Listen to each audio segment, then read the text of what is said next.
নমস্কার। কেন্দ্রীয় বাজেট নিয়ে নানা কথা শুরু হয়ে গেছে এবং এই বাজেটের দিশা কি, বাংলায় বা কি পেল। কেন্দ্রীয় অর্থমন্ত্রী নির্মলা সীতারমনজিকে অসংখ্য ধন্যবাদ যে গত 10 বছরে এমন কিছু প্রকল্প বাংলা পেল যা আগে পায়নি, এবং সে কারণে প্রধানমন্ত্রী শ্রী নরেন্দ্র মোদীজিকেও একজন বাঙালি হিসেবে বিশেষ ধন্যবাদ জানাই। বাজেটের শুরুতে তিনি মূলত তিনটি যে মুখ্য বিষয়, কিসের উপর ফোকাস করে বাজেট হয়েছে, কেন্দ্রীয় অর্থমন্ত্রী তা স্পষ্ট করে দিয়েছেন।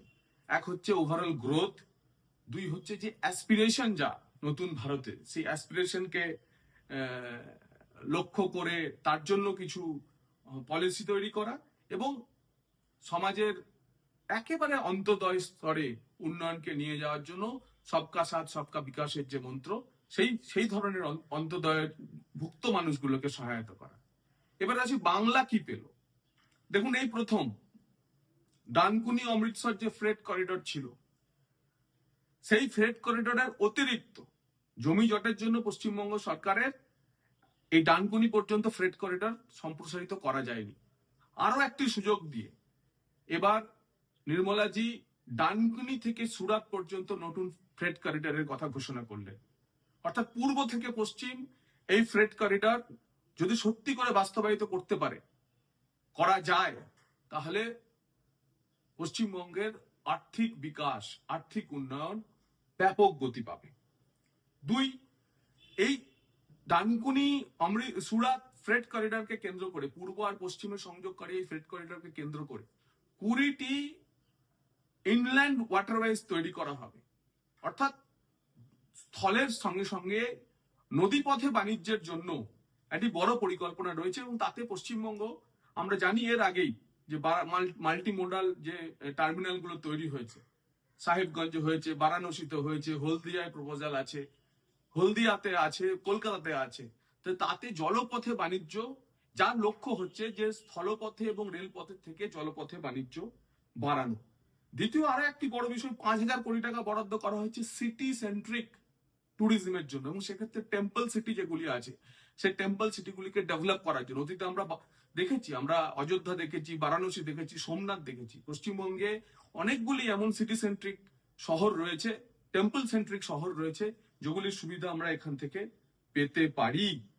দুই, 7টি যে হাই স্পিড রেল করিডোর তৈরি হয়েছে, তার মধ্যে অন্তর্ভুক্ত হয়েছে বারাণসী শিলিগুড়ির হাই স্পিড রেল করিডোর। এটি পশ্চিমবঙ্গের রেল যোগাযোগের ক্ষেত্রে একটি বড় যুগান্তকারী পরিবর্তন হবে। কেন্দ্রীয় অর্থমন্ত্রী বলেছেন যে all India institute of Ayurveda আরো যে 3টে তৈরি হবে, সেটাও একটি পূর্ব ভারতে তৈরি হওয়ার কথা। তো all India institute of Ayurveda যদি পূর্ব ভারতে পায়, সেটাও বাংলাতেও তার সেটা আশার। যদি পশ্চিমবঙ্গে বিজেপি সরকার হলে তো all India institute of Ayurveda পশ্চিমবঙ্গে হবেই হবে। এছাড়াও ন্যাশনাল ইনস্টিটিউট অফ ডিজাইন যে নতুন তৈরি হতে চলেছে, সেটাও একটা পূর্ব ভারতে তৈরি হবে বলে নির্মলাজি ঘোষণা করেছেন। সো ন্যাশনাল ইনস্টিটিউট অফ ডিজাইনও আমরা পেতে পারি। এখানকার ছেলেমেয়েরা যারা ডিজাইনিং এর ক্ষেত্রে, আর্ট অ্যান্ড কালচারের ক্ষেত্রে বেশ স্কিলফুল, তারা এই সুবিধা পেতে পারে।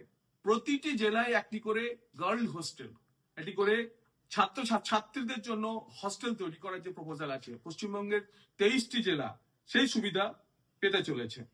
এছাড়া রয়্যাল বেঙ্গল টাইগার বা ব্যাঘ্র প্রকল্প নিয়ে যে আন্তর্জাতিক সেমিনার, সেই আন্তর্জাতিক সেমিনারে 95টি দেশ অংশগ্রহণ করতে চলেছেন। ব্যাঘ্র সংরক্ষণ নিয়ে, বাঘ সংরক্ষণ নিয়ে পশ্চিমবঙ্গ সরকারের বা পশ্চিমবঙ্গের ভূমিকাও এই বছর বড় হতে চলেছে। পূর্বোদয়ের ক্ষেত্রে আরো তার সঙ্গে যেটা রয়েছে যে সি মার্ট, অর্থাৎ লাখপতি দিদি যারা রয়েছে, স্বনির্ভর দলগুলি, তাতে পশ্চিমবঙ্গে প্রায় 3-3.5 লাখ লাখপতি দিদি রয়েছে। সেই 3-3.5 লক্ষ লাখপতি দিদিদের যাতে তারা এবার হচ্ছে যে ক্রেডিট লিঙ্ক কোঅপারেটিভ চালানোর থেকে এবার তারা ব্যবসাদারে পরিণত হতে পারে, তার ব্যবস্থা করা হয়েছে। প্রতিটি জেলা হাসপাতালে ইমার্জেন্সি ট্রমা কেয়ার সেন্টার, পশ্চিমবঙ্গের যতগুলি এমনি জেলা এবং স্বাস্থ্য জেলা মিলিয়ে যতগুলি জেলা রয়েছে, সেখানে এই সুবিধা পশ্চিমবঙ্গের ক্ষেত্রে কেন্দ্রের সাহায্য নিয়ে ইমার্জেন্সি ট্রমা কেয়ার সেন্টার, এটা একটি বড় ভূমিকা আমরা পেতে চলেছি। ইস্ট কোস্ট ইন্ডাস্ট্রিয়াল করিডোর, তার নাট কেন্দ্র বা ভর কেন্দ্র হতে চলেছে দুর্গাপুর। দুর্গাপুরকে কেন্দ্র করে ইস্ট কোস্ট ইন্ডাস্ট্রিয়াল করিডোর হতে চলেছে। 4,000 ই বাস 4,000 ই বাস পূর্ব ভারতের ক্ষেত্রে কেন্দ্র সরকার দেওয়ার কথা ভেবেছে। পশ্চিমবঙ্গ পূর্ব ভারতের সবচেয়ে বড় রাজ্য, সবচেয়ে বেশি ই বাস এখান থেকে পাওয়া যাবে। সোর্স অফ ফিনান্স কমিশনের ডেভলিউশন 41% হয়েছে এবং 1 লক্ষ কোটি টাকার বেশি রাজ্যগুলি পাবে। পশ্চিমবঙ্গ বড় রাজ্য, জনসংখ্যা বেশি বলে এর একটি বড় অংশ আমরা পেতে পেতে চলেছি। 500 অমৃত সাগর মাছ চাষের জন্য করা হচ্ছে। পশ্চিমবঙ্গের মৎস্য চাষীদের জন্য এটি একটি বড় খবর। এবং এক্সক্লুসিভ ইকোনমিক জোনে যে সমস্ত ট্রলার পশ্চিমবঙ্গের মৎস্যজীবীরা ট্রলারে করে মাছ ধরতে যান, তার জন্য কোনো কর আর এখন দিতে হবে না।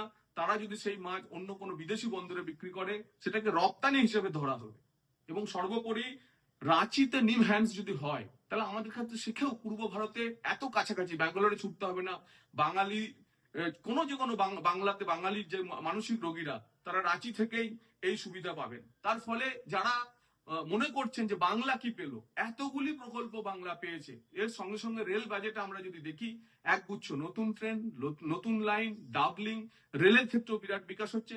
ন্যাশনাল হাইওয়ে আলাদা যখন বাজেট আসবে, তখন আমরা ন্যাশনাল হাইওয়েতেও দেখবো প্রচুর কিছু, অনেক কিছু হচ্ছে। এবং ন্যাশনাল পলিসি লাইন অনুযায়ী প্রতিটি ক্ষেত্রে বাংলা তার নিজের সুবিধা, বাংলার ছেলেরা, বিশেষ করে আইটি সেক্টরের ছেলেরা নিজেদের সুবিধা পেতে থাকবে। তাই নির্মলাজিকে অসংখ্য ধন্যবাদ যে একদম ঝুলি ভরে বাংলাকে বহু কিছু এই বাজেটে দেওয়ার জন্য।